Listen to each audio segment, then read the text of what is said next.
Go ahead. Okay. Hi, everyone. Welcome to Microbial Minutes I didn't fix the date, for December 11th, 2017. I'm Julie Wolf of the American Society for Microbiology.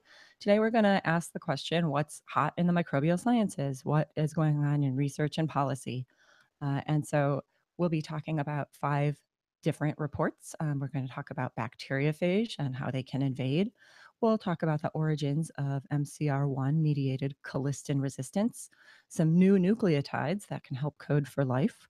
We'll talk about SARS and the reservoir, which is in bats. And finally, we'll end with some atmospheric nutrients and how microbes can access those nutrients. So we're just going to jump right in. We have a whole array of different reports to discuss. So let's start with the first report from the ASM journal MBio. This is bacteriophage transcytosis provides a mechanism to cross epithelial cell layers. Take-home message from this is that bacteriophage can pass through human cells.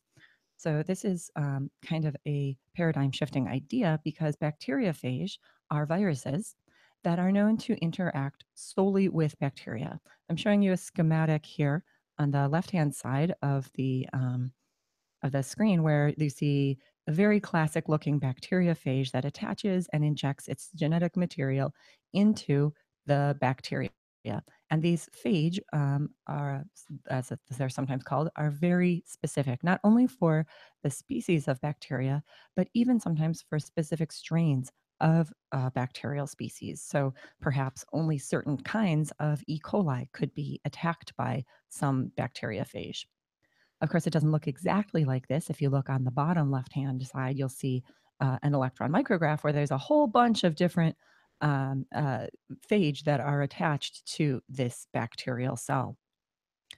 So what the researchers wanted to ask was whether or not these phage could potentially pass through a cell layer. And they're asking this because if you consider what is in our gut microbiota, many people focus on the bacteria, but a lot of those bacteria have their own phage or viruses that can attack them.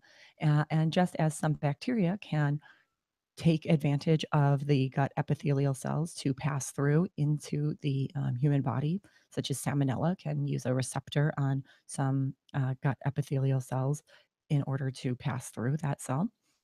They wanted to see whether phage could do the same. And so they set up this fairly commonly used system to test for things being able to pass through a cell layer, where the cells were put onto a membrane. And that membrane divided 2 different areas of media. One was in the upper part of the chamber, and one was in this lower part of the chamber. And the bacteriophage were put into this upper part of the chamber. And this cell layer is so tight with the junctions between these cells not allowing anything to pass through. It's basically a monolayer that the only way that these bacteriophage were thought to be able to pass through would be to go through the cells themselves. And so after incubation, they did in fact see and enumerate through a number of different experiments that the bacteriophage did end up in the bottom part of the chamber. This does not suggest how that's happening. And so what they did next was to take very, very thin sections of cells that had bacteriophage that they believed would be passing through those cells. And here we see 2 of those different slices that are right next to each other. One is investigated with confocal microscopy, and one is investigated with transmission electron microscopy. It gives us a better structural look into the cell. In that confocal image, you can see that there's a number of different stains. The blue stain is the nucleus of the epithelial cell. The red is basically the cytoplasm and the layer of, or the limits of the epithelial cell, and the green is the bacteriophage. And so they found that same spot in the electron micrograph, and they investigated closer on both of these. So they looked first over a little bit closer to see what it would look like. They matched up the green on the confocal image with the transmission electron micrograph, and eventually they were able to see and pinpoint those bacteriophage inside of membrane-bound structures inside of the epithelial cells. They did that here. You can see an F, and here in H, there's a really nice image of one of those membranes that's holding a number of different phage particles.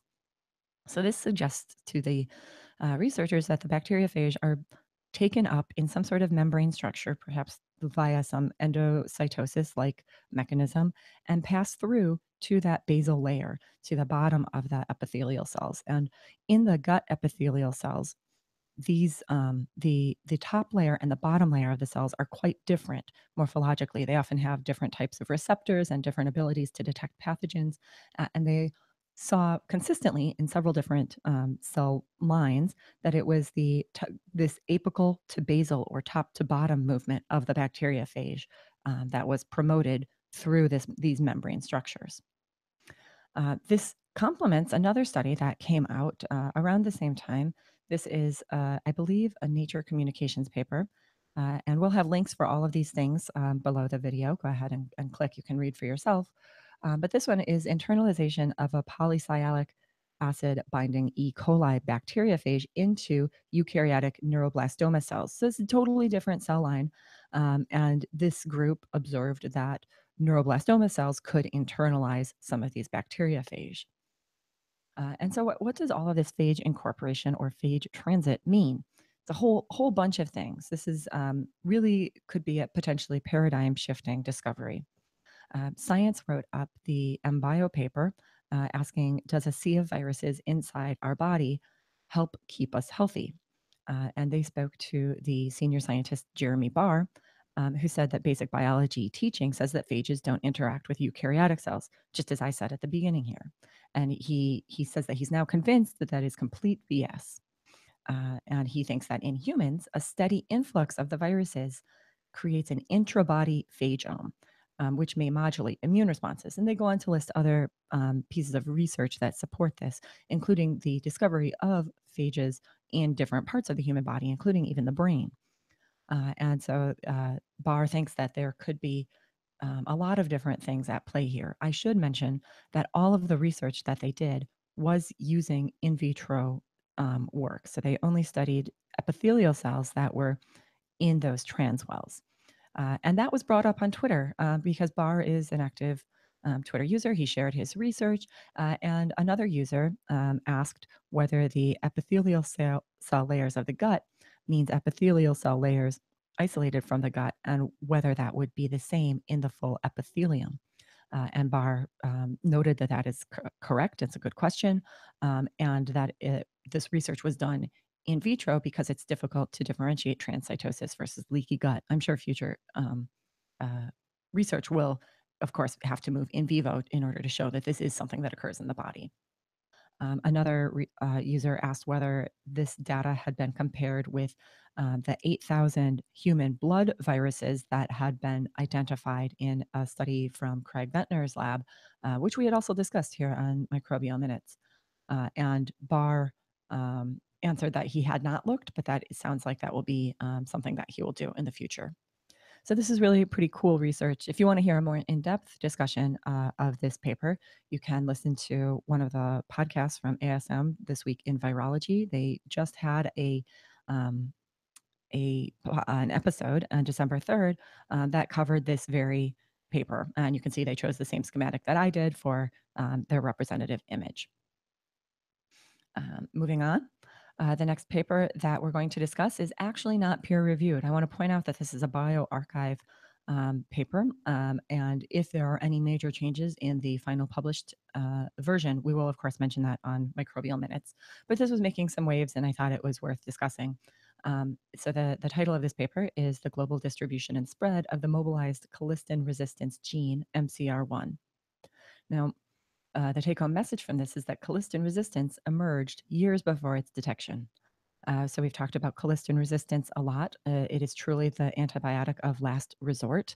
And when bacteria are resistant to colistin, in addition to all the other potential resistance cassettes and resistance determinants that are out there, you can potentially get a bacterium that would not respond to any of the antibacterials that we have. However, the gene for resistance, MCR1, was only first described in 2015. And this research group wanted to ask, when exactly did it begin? How long has it been around that we just didn't even know about it? So to answer that question, they took a whole genome sequencing approach. They took 457 different colistin resistant isolates, and they did that from 31 different countries. They're showing you here in this panel A where those are. They used 8 different bacterial species. Most of those were E. coli, about 90%, but they did take other resistant species. They they also selected some novel unstudied isolates, so concentrating a little more in China, where they suspected the gene had originated, and from a variety of different years. So they, of course, concentrated in more recent years, but going back as far as 2008, they were able to take some samples, identify them as colistin resistant, and use those. So they then took the sequences and looked at the MCR1 gene itself. They looked at whether it was in the genome or whether it was encoded in a plasmid, a small accessory piece of DNA. They looked at the flanking pieces of DNA. What DNA surrounded that MCR1 gene, and they then analyzed all of these different characteristics using phylogenetics to study the relatedness of these different MCR1 genes. And so from these analyses, they were able to conclude that a single integration event of MCR1 into a composite transposon had preceded its ability to spread between different bacterial genomic backgrounds. They suggested, based on the molecular clock of how quickly some of these events occurred, they suggested that this insertion had occurred in the mid 2000s. So, sometime between 2002 and 2008 is what they predicted.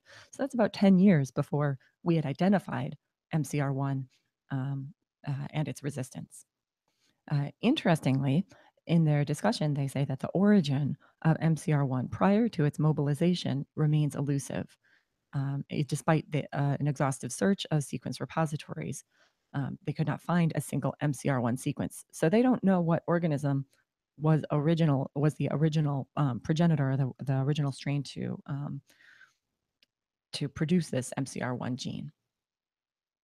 And so that what this why this hit the waves, the airwaves, was because of the early emergence of this colistin resistance well before it was detected by people.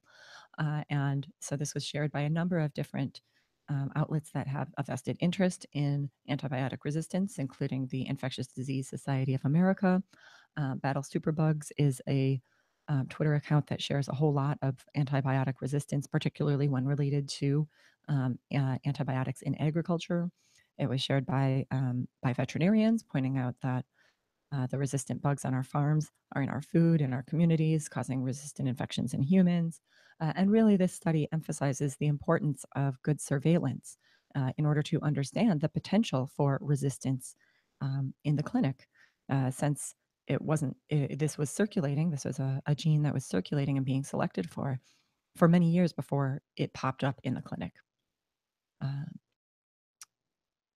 So, moving on, the next report that we're going to discuss is a Nature paper entitled A Semi-Synthetic Organism That Stores and Retrieves Increased Genetic Information.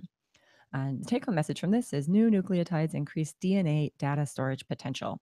So, we all know that DNA has a 4 letter alphabet, the A's, the T's, the C's, and G's, adenine, thymine, guanine, and cytosine, that make up the information storage units. And the field of synthetic biology is one that aims to create new life forms and or functions using DNA. And so the authors suggest that a new unnatural base pair would help with this. And this is actually following up on a 2000, I think it was 14 study where they generated an unnatural base pair. And this group claims that the increase of nucleic acid base pairs would help to also increase the potential information that could be stored. It would serve as a safety mechanism by supplying those nucleotides in the medium in which those organisms were grown. So you don't have to make an entire new biosynthetic pathway to generate those new nucleotides. You can put them into the medium, and then, should there be a contamination issue and maybe some of those bacteria accidentally be released into the wild, they wouldn't be able to continue growing because they don't have a source for those nucleotides. However, in order to uncode that information, if it were a gene encoding region, a new nucleotide would require a new transfer RNA or tRNA. So let's remember how DNA is stored if it is a gene. DNA consists of just basically a run of different nucleotides, and every three of those nucleotides is a triplet called a codon that represents one amino acid that will be incorporated into a protein. And each of these codons has to be interpreted by a tRNA that has an anticodon, basically the opposite sequence of whatever the DNA or RNA has in order to make that protein during translation. So, in this study, two different unnatural codons and two tRNAs with natural and unnatural anticodons were tested during in vivo transcription. And so, what they looked at were these two nucleotides shown up here at the top in panel A, and they used this in a gene called GFP, the green fluorescent protein. They didn't really use the fluorescence property so much as just the ability to detect GFP. And they did a number of different studies, of course, with this. And they looked at the 151st codon, 151. So that's the 151st triplicate region, right? And they changed the codon. If we look over on the left-hand side, the original codon was AGT. And when they expressed GFP with this natural codon, they could detect GFP in a Western blot. So they see the protein, and it's the full length, full size. They could mutate or change that codon to a stop codon, a TAG. And then what they got was basically a shorter version of the gene. Instead of getting the full length, which would go the length of the open reading frame, they would get something that should be shorter. And indeed, that's what they saw. They saw that this codon could withstand a number of different types of mutations. So they changed it from AGT to TAG. That is a non-natural codon, but it contains all natural nucleic acids.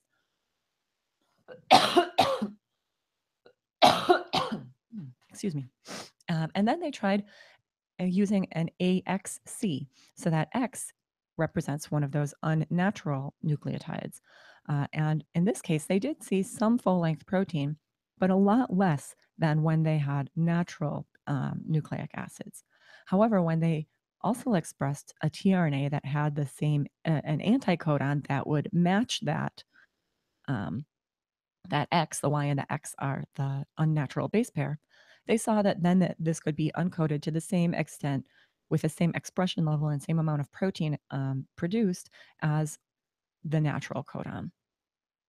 And so from this, they were able to conclude that not only can these nucleotide and these unnatural base pairs serve to code and uncode information, they also interestingly used a base pair that you may see looking again at this panel A does not contain hydrogen bonds in the typical fashion that the nucleic acids that we know do.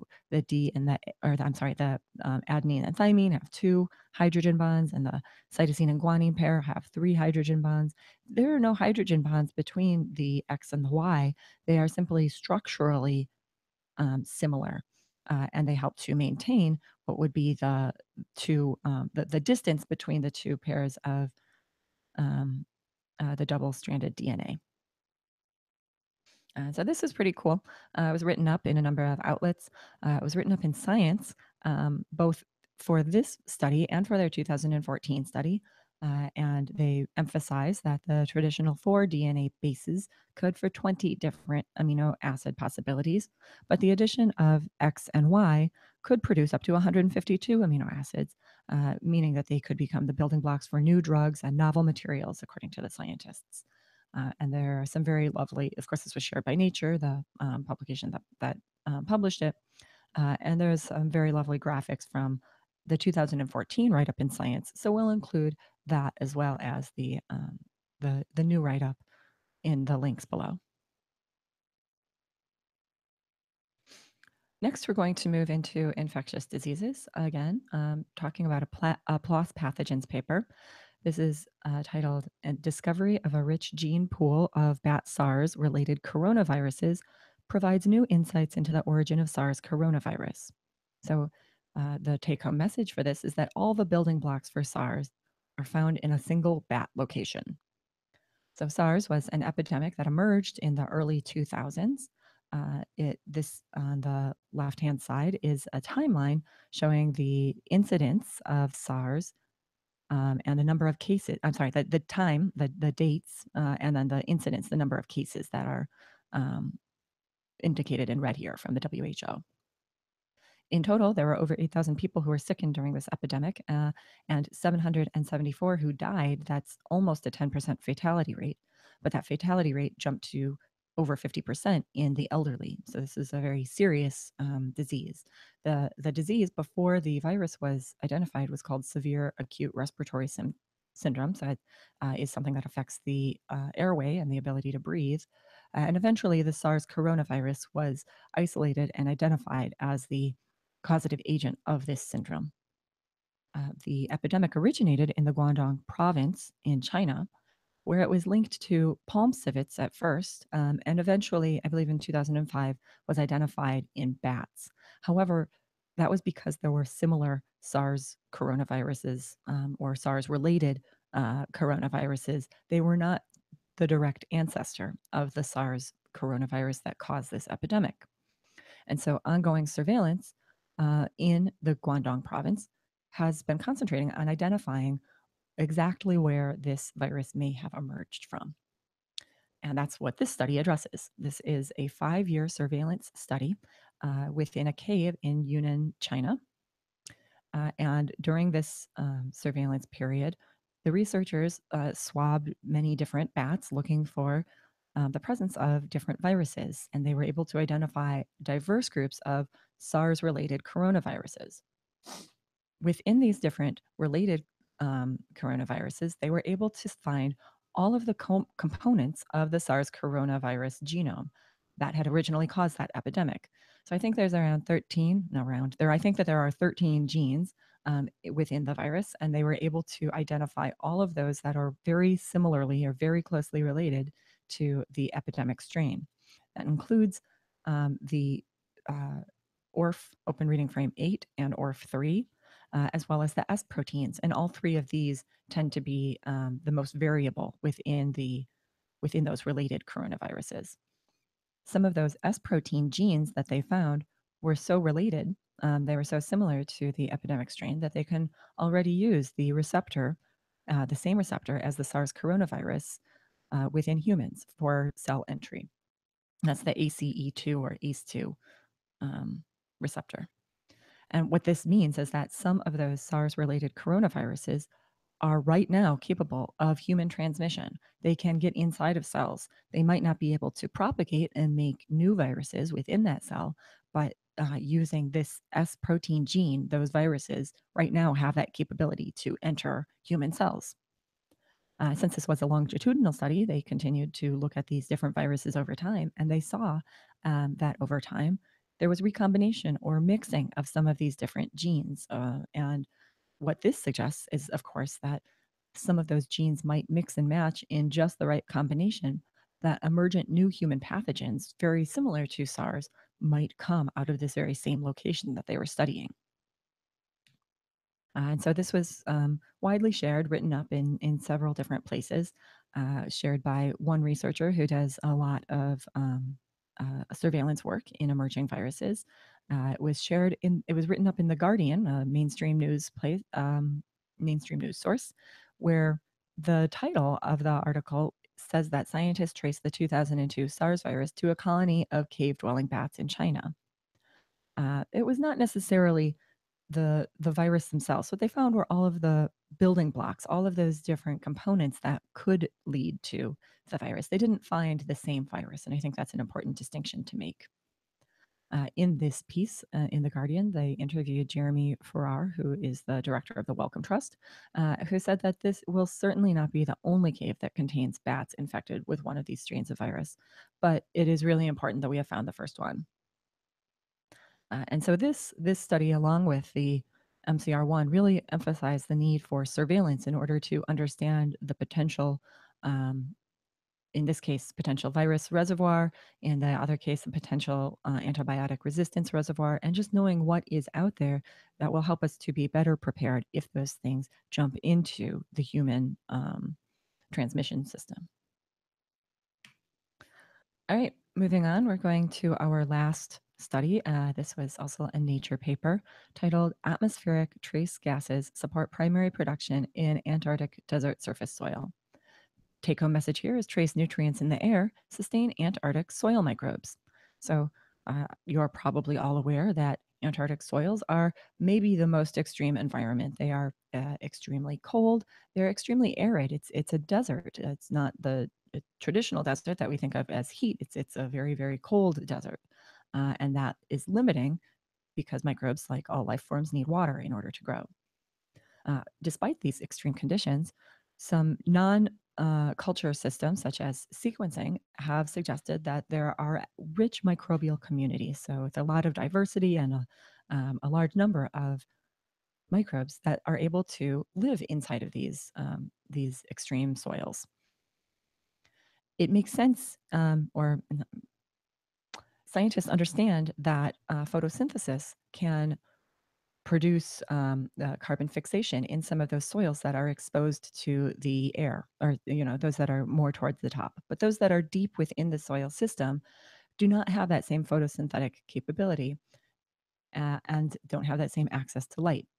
And in this study, the researchers wanted to ask, how do those communities with low photosynthetic capacity obtain their nutrients? Where do they get the carbon and the hydrogen and all of the different building blocks that are necessary to make the components for cell division and just to sustain life? So to do that, they used metagenomic sampling, where they took the genetic components of soil, sequenced everything that was there, and from all of that information, they were able to construct 23 draft genomes of different bacterial and archaeal species that are living in that soil. They found that the dominant community members have enzymes that are necessary to support chemosynthetic carbon fixation. So this includes things like hydrogenases, carbon monoxide dehydrogenases, and certain forms of rubisco, which is important for fixing carbon. And these different enzymes help to utilize the hydrogen, carbon dioxide, and carbon monoxide within that atmospheric air. They tested this, whether these enzymes actually do the things that they're purported to do in a number of ways. Here in panel A, they took soils from one of two places in the Antarctic, either Robinson Ridge or Adams Flat, and they put it in a closed container where they could measure by gas chromatography the amount of hydrogen that was present. They compared this to a no soil control, or soil that had been killed. So that would effectively kill all of the bacteria as well as the enzymes that were in the soil. And you can see that as the bacteria grow over time, that they use up that hydrogen. They start to incorporate it into their biomass, so there's less available in the air. And in both the Robinson Ridge and the Adams Flat, those concentrations of hydrogen go down, whereas the no soil control and the heat killed remains flat. They also looked at the ability of these different soils to incorporate radio-labeled carbon dioxide. So they did this both from the Robinson Ridge and the Adams Flat, and they compared the ability to incorporate this radio-labeled carbon dioxide in the presence of light and in the absence of light. And they saw that it wasn't light that made a big difference, but it was the presence of hydrogen. So the bacteria were really depending on those hydrogenases in order to bring in the hydrogen here. And they saw that was not really dependent on whether or not there was light. Again, so this is chemosynthetic, not photosynthetic. And this confirms that they are able to incorporate some of those elements as they're growing, using those trace elements as the nutrient sources. And so this was shared in a few different places. Why is it important? Well, of course, it tells us about the biodiversity and the numerous different metabolic capabilities of bacteria. Um, this A user shared that paper saying that it reveals how microbial communities stay energized within extremely nutrient starved ecosystems. Pretty much, they live on thin air, consuming the atmospheric trace gases such as carbon and for their energy source.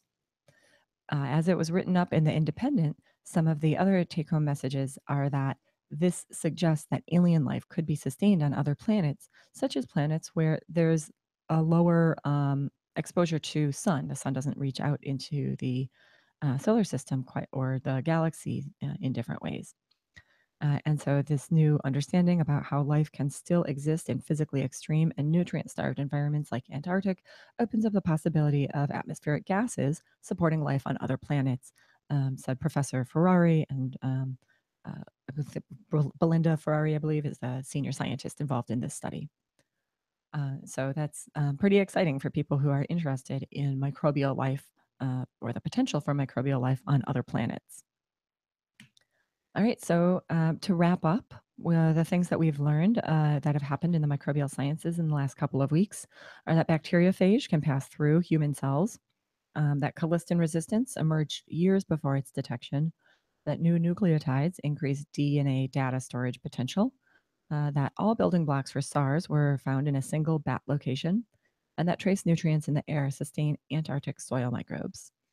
If you have any questions, and I should have said this at the beginning, but happy to answer, just go ahead and type it into the chat box. If you liked us, please give us a thumbs up or subscribe. In the lower corner, you can just hit the subscribe button to get updates periodically. We're going to be on a holiday break. We're not going to do another one of these sessions for a couple of weeks. So I hope that everyone has a great end of their 2017, and we'll be back in 2018 with more microbial minutes. Thanks, everyone.